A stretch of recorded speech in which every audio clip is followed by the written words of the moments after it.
Baiklah, Assalamualaikum warahmatullahi wabarakatuh.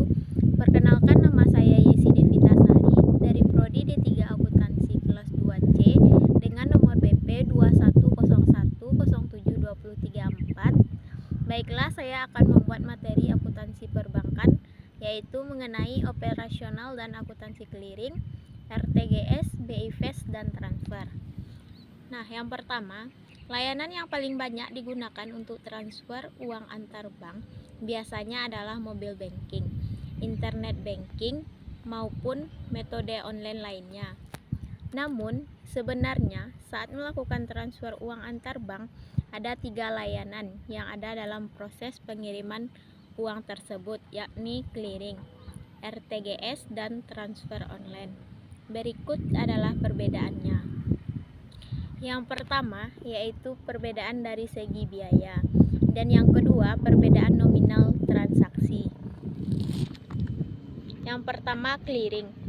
Sistem clearing Nasional Bank Indonesia atau SKNBI adalah infrastruktur yang digunakan oleh Bank Indonesia dalam penyelenggaraannya transfer dana dan clearing berjadwal untuk memproses data keuangan elektronik atau DKE.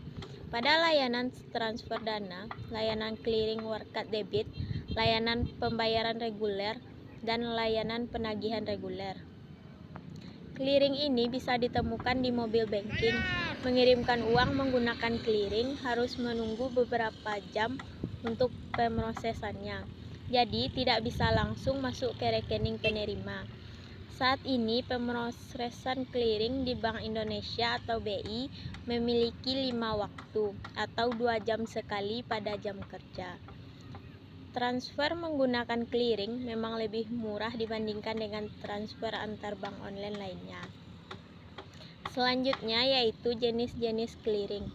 Sebagai salah satu metode transfer, clearing rupanya juga masih memiliki macam-macam jenisnya sendiri. Secara umum terdapat 3 jenis clearing, yaitu yang pertama clearing umum.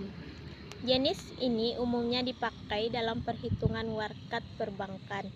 Adapun proses pelaksanaan maupun pengaturan sistemnya diawasi secara langsung oleh Bank Indonesia sebagai pihak yang berwenang.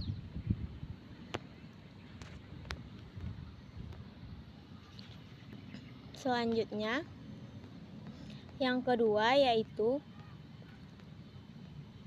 clearing lokal. Untuk clearing lokal ini perhitungan warkatnya dilakukan secara antar bank. Hanya saja ketentuan yang berlaku diatur oleh daerah seperti yang sudah ditetapkan sejak sebelumnya. Yang ketiga yaitu clearing antar cabang atau clearing lokal, menjadi salah satu sarana perhitungan utang piutang, surat berharga atau transfer uang yang digunakan secara khusus untuk bank yang berada dalam cakupan suatu daerah tertentu. Cara pelaksanaannya yakni seluruh perhitungan dari kantor bank cabang akan dikumpulkan. Selanjutnya kita masuk ke sistem yang terdapat dalam warkat clearing. Selain 2 sistem clearing nasional di atas, ada pula sistem yang terdapat dalam warkat clearing. Mari kita bahas bersama. Yang pertama yaitu sistem manual. Suatu sistem penyelenggaraan clearing lokal yang melaksanakan proses clearing secara manual oleh setiap peserta, mulai dari membuat billet saldo clearing hingga pemilihan warkatnya. Yang kedua yaitu sistem semi-otomasi. Sistem ini memberlakukan pelaksanaan perhitungan dan penyusunan billet saldo clearing dengan cara manual oleh tiap peserta. Yang ketiga yaitu sistem otomasi. Masih menjadi sistem yang menyelenggarakan clearing lokal. Pelaksanaan sistem otomasi ini melakukan perhitungan, pembuatan saldo clearing, dan pemilihan warkat. Yang keempat yaitu sistem clearing elektronik. Ini adalah suatu sistem penyelenggaraan clearing dalam perhitungan dan pembuatan billet saldo clearingnya. Nah, setelah kita memahami pengertian clearing dan lembaganya, Waktunya menyelami manfaat dari transaksi yang satu ini. Apa saja? Mari kita simak bersama-sama.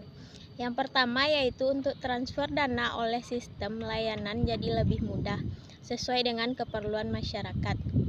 Yang kedua, efektivitas dan efisiensi sistem pembayaran nasional meningkat. Ini akan memudahkan kedua belah pihak, nasabah ataupun pihak lain yang terkait. Yang ketiga yaitu melalui rekening pribadi maupun perusahaan, nasabah dapat melakukan pengiriman uang atau transaksi lain dalam jumlah besar karena adanya layanan peningkatan yang luas.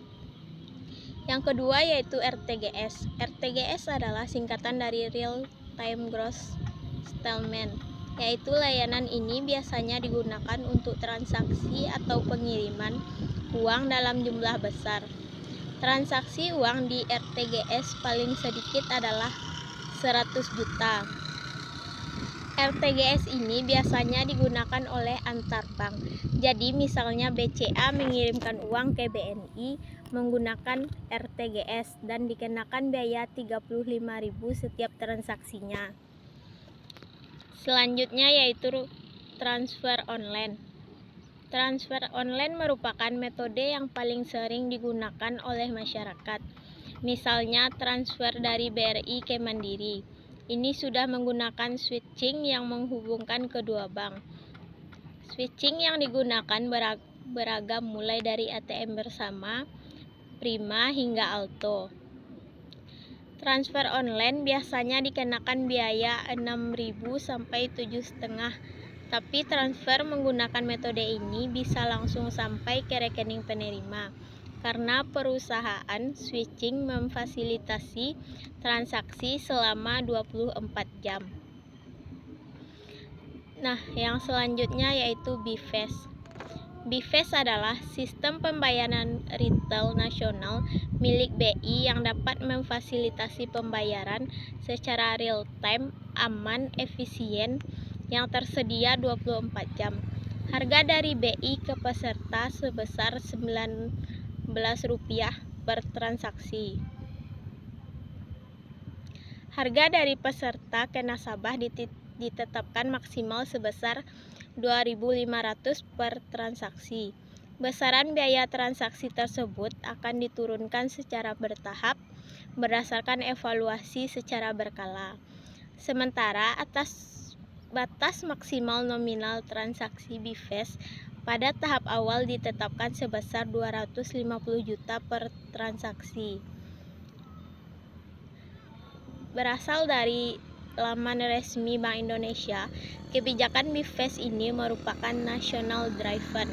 Pengembangan BIFES juga selaras dengan arah kebijakan Bank Indonesia ke depan, baik moneter, stabilitas sistem keuangan, dan sistem pembayaran untuk mendukung terciptanya ekosistem yang integrated, interpretable, dan interconnected. Baiklah, hanya itu yang dapat saya sampaikan. Assalamualaikum warahmatullahi wabarakatuh.